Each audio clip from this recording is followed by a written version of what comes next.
Hey, Naveed, you're on mute. Sorry, guys. How much you did not hear? 30 seconds. 30 seconds? Okay. So let me start back. Um, we are going to talk about, here is the quick agenda. We are going to be talking about service mesh, what is the concept, what it does, and then we will talk about specifically um, open source service mesh add-on for AKS, see a quick demo, and take questions. So what is service mesh? Service mesh is not a concept that is specific to Kubernetes. This is about microservices. This is about how microservices communicate with each other. So if when you have a lot of microservices, you want to control how they talk to each other. You want to apply traffic routing rules. You want to collect, you know, tracing information, observability. You want to encrypt the traffic between microservices. This allows you to do it without adding that logic into your application tier. So that can be, you can take it out and you can apply this logic through the service mesh. Okay. And just in terms of terminology, you may have heard north-south traffic versus east-west in a Kubernetes cluster. North-south refer to the traffic that is coming through your ingress controller. Okay. And that is handled through app gateway or API management or something like that. On the other hand, this is the east-west traffic between microservices. So that is handled by the by the by the service mesh. Okay. The two key items to understand. One is the control panel, control plane component. So what are these? These are the APIs that you can use to assert control, like to apply encryption and between microservices, or gather metrics and observability data, or do traffic management, things like that. And how it is implemented? This is implemented normally through a proxy or a sidecar. Okay, this is something that sits on the pod itself and where your application is running. And look at this diagram. This is kind of explains it. This is a pod, this is sidecar container that is sitting, and that is kind of applying policies and relying encryption and all those things that a service mesh is supposed to. That's how this thing is implemented. Any questions so far? Okay. The thing is, in life, there is nothing for free. Whenever there is, you get something, you have to pay for something. There's no free lunch. So same is true for service mesh. So making a decision that you want to go with a service mesh is an important one. Do you want to use it or not? And you have to keep in mind that there are certain things that come with it. For example, whenever you have things like proxies, you have these sidecar introduced, that adds to the overall complexity of the solution. Okay, the solution becomes more complex. Now, with service mesh, you have another um, technology to learn. So examples of service mesh are Istio for AKS, um, uh, you know, uh, uh, Linkerd is another one. Any one of those, if you wanna learn, now you are learning another platform that is independent of Kubernetes. You have to learn it, and you have to learn that solution, so that there's another expert part. And in a and you may have a team where some people are expert on one or other, none, and that's where you have to kind of that's another ramp up that is needed if you want to go with that solution. And finally, performance. Remember, whenever you add more layers to an architecture, definitely there are advantages, but the disadvantages are that performance may suffer. So just keep those in mind. if you or your customers are looking to adopt service mesh. So this is some good uh, information that help in making a decision of going with service mesh or not. Okay. Any questions before we move on to open service mesh? Okay. Oh, by the way, one question definitely come up. What is the difference between API gateway and service mesh? Once again, API gateway, north-south traffic. That's traffic coming in to the cluster and basically exposing the services inside the cluster to external consumers. Service mesh, once again, it's for inside, for east-west traffic, traffic between the microservices. Okay. So service mesh interface. What is this? Is an open source standard. This is a cloud native CNCF standard. It's a CNCF project. It is a open source project. It's how your service mesh should work, what capabilities it should provide. It's a standard. Um, and basically, uh, anybody can go in and contribute to it if they want to add, extend it, and there's a kind of it's an ecosystem of services, to build ecosystem to build service mesh around it. Okay, open source service mesh. Think of it. It's a reference implementation. Once again, it's a CNCF project, open source. This is the link. You can access it from here. This is a implementation of service mesh interface. Think of it as a reference implementation. Okay, this is available as an AK. Now it is available as an AKS add-on. Okay, so that's the important thing to keep in mind. Just a quick caveat, and we will look at. They have explained it in the documentation as well as I will point it out. You have to add it through the recommended way that they have in the documentation. If you just do from OSM install, which is OSM is the command line in instruction set or CLI, if you do it from that, it may install a version of OSM which is not compatible with AKS. Okay. Also, just keep in mind this add-on is at the moment in public preview, so there is no SLA. Okay, so these things, a few things to keep in mind. Number one, it's in public preview. Number two, you have to use the version that comes with AKS to have the add-on to work. Otherwise, you will, or it's a specific version, I think it's 0.82. We'll look at the documentation.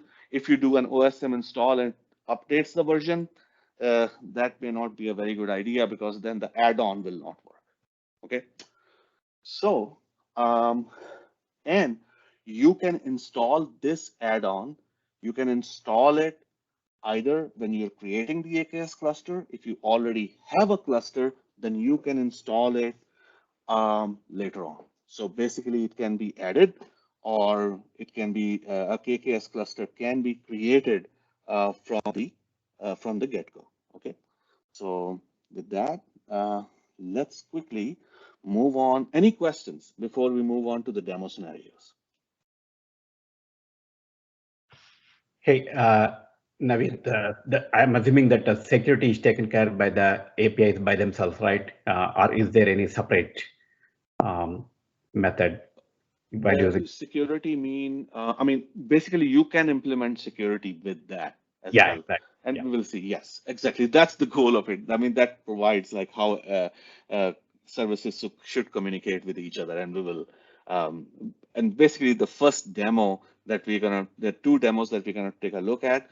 One is you have these four services: book buyer, book thief, bookstore, and book warehouse. Okay. And what we're gonna do is initially we're gonna have only V1 of bookstore, and when it's all what we call wild wild west, any service can call any service. So basically book thief will be able to call bookstore service as well. Then what we will do is we will deploy this. I mean, we will enable the service mesh block access to book thief service by putting policies that only book buyer can call bookstore service, and you will see that that service that accesses is disconnected. The Awesome. second one, yeah, go ahead. Yeah, good, good. Thank you. Yeah, definitely. I mean, you will see that. The second one is the blue-green scenario, which is traffic management. So basically, you have two versions, and you are slowly migrating traffic from one version to the other. You are testing it, see everything is going well. So I think those two, kind of hopefully that give you a clear idea of how this thing is working.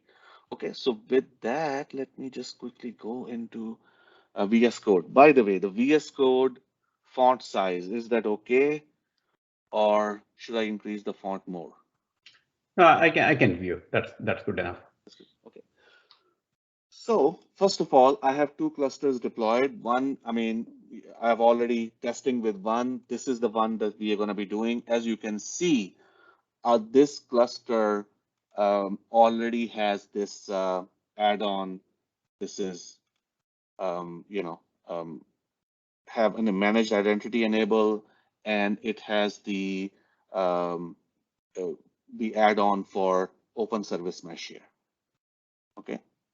So what I'm going to do is I'm going to download the credentials. So I'm just going to run these commands and download the credential. So here's the credential. It's downloaded.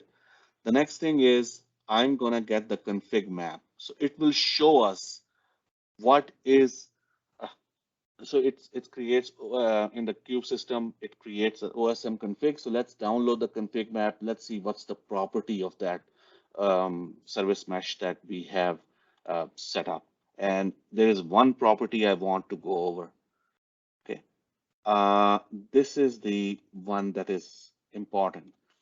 When you set this property to true, it means that it's gonna bypass its traffic rules. At that point, traffic policy is not enforced. Okay, so just keep that in mind. By default, when it's running, I mean, if you're seeing that you are creating policy and they're not working, maybe it's a good idea to check this one. It has to be set to false, because if it's true, then everything is bypassed. Okay.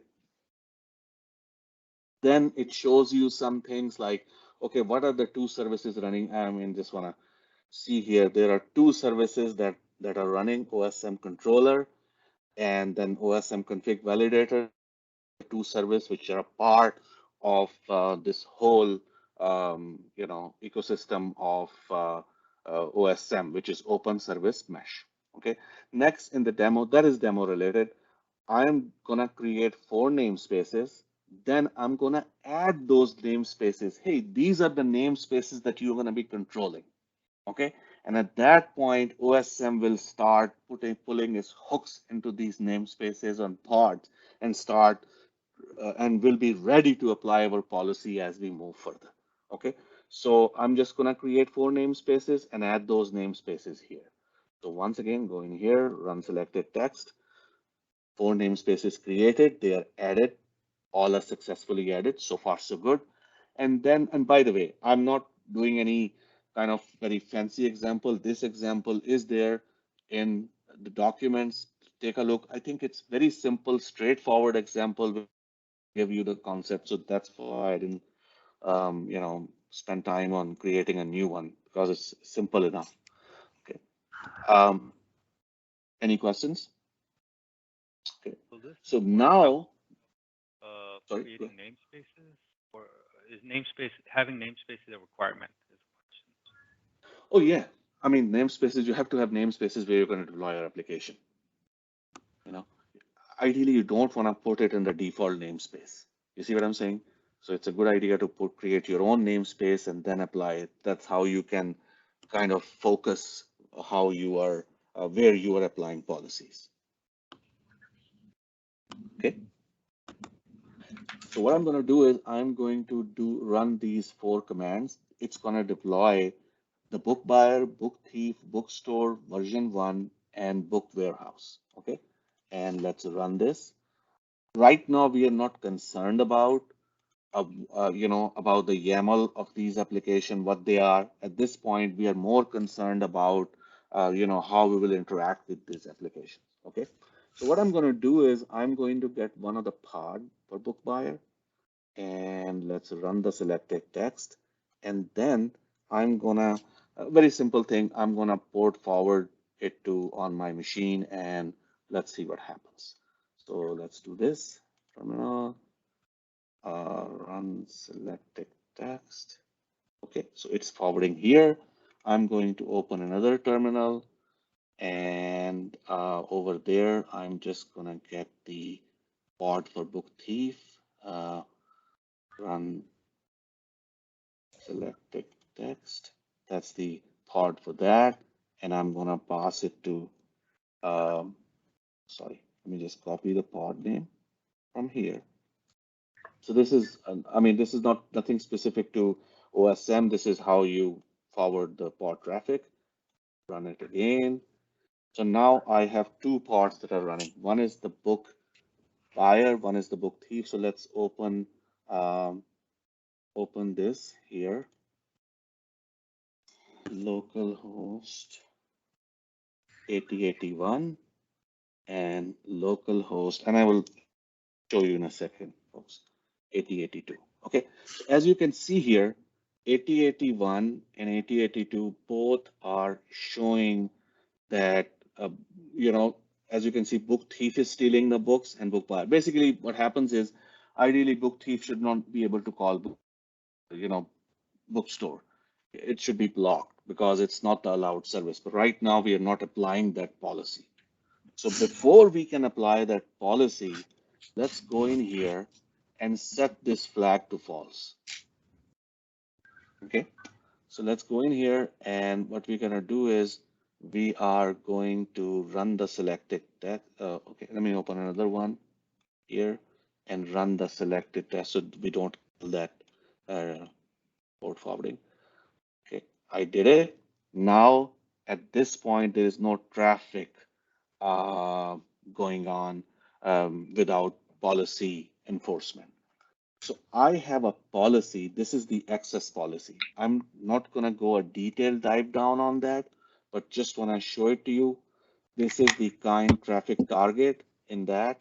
What we are doing is we are saying that who can call whom, and that's what we are going to be doing in this particular uh,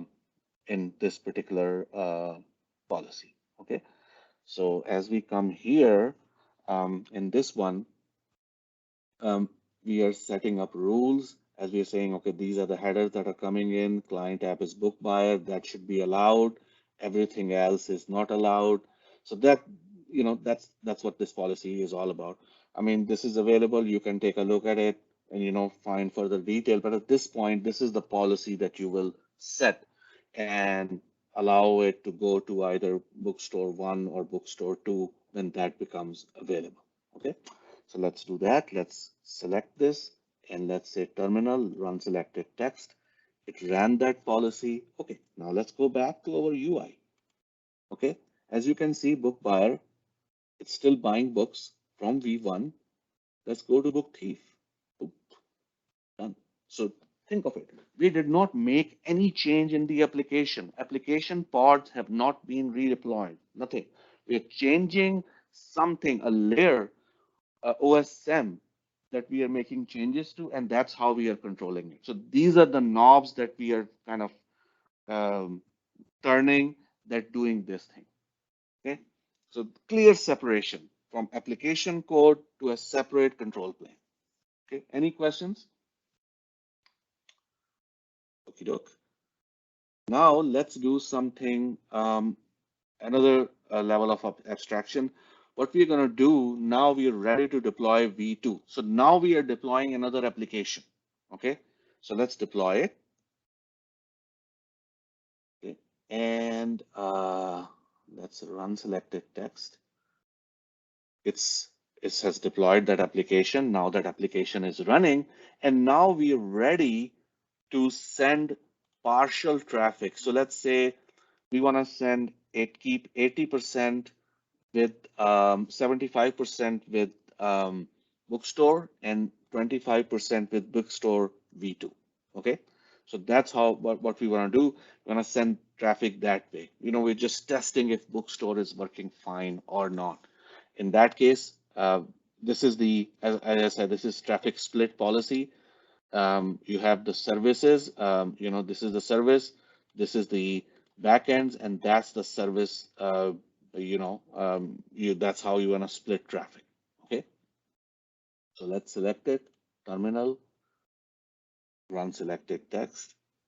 And once we go back to our beautiful UI, book thief is dead, but look, there are some traffic start going to V2. I mean, this is high because it has already been high, but we are sending some traffic. Okay, so now we have verified that, I think V2 is our version is stable, everything is good. So I think we should stop sending any traffic to V1 before we remove that application. So let's go back here and let's set it to 0 and let's set it to 100%. Okay, and now let's run this thing again. So now see here, bookstore V2 100%, bookstore V1, which is bookstore 0. Okay, terminal, run selected text. Once again, let's go back here. As you can see, at this point, no traffic, there is no increment happening here. Okay, all traffic is going here. So that's kind of a simple demonstration of how, this kind of an open service mesh works. And in regards to the documentation, let me share it with you. This is the open service mesh add-on preview, and that's where it clearly says that you don't want to install your OSM through OSM install because that may break your installation of OSM that is done, that is integrated with AKS. Okay, always use this because this is the version that is supported at the moment. Okay, this is the SMI interface. If you want to take a look at the specs, it's here, open service mesh. This is more detail on guiding principle and things like that here. By the way, I may have mentioned it. It uses NY proxy. That's pretty standard. I think other service mesh like Istio and Linkerd also use the same thing. I'm not sure, but at least one of those use the same NY proxy to do this kind of implementation sidecar proxy. Okay. So with that, any questions?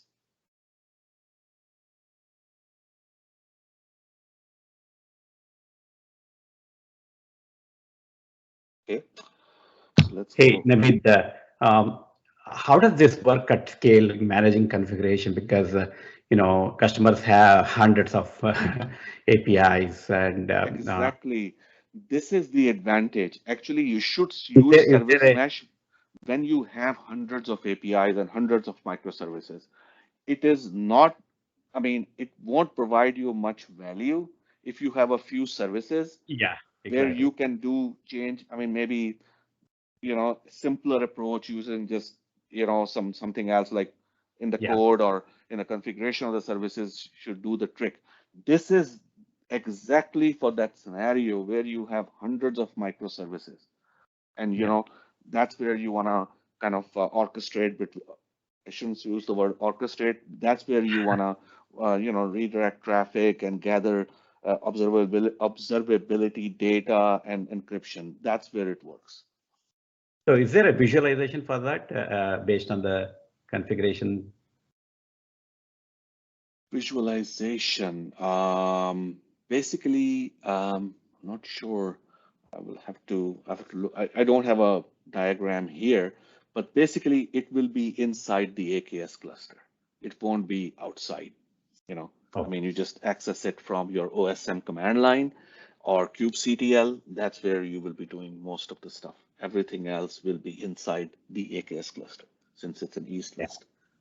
I mean, it'll be nice to build some kind of visualization so that people can quickly see what's talking to what. So anyway, that's something that. Yeah, no, that's a good idea. Yeah, I don't have it. I'm sorry. Yeah, I should have maybe a more, showing it like how it is behaving inside. But yeah. Yeah. Thank you. Anything, any other questions?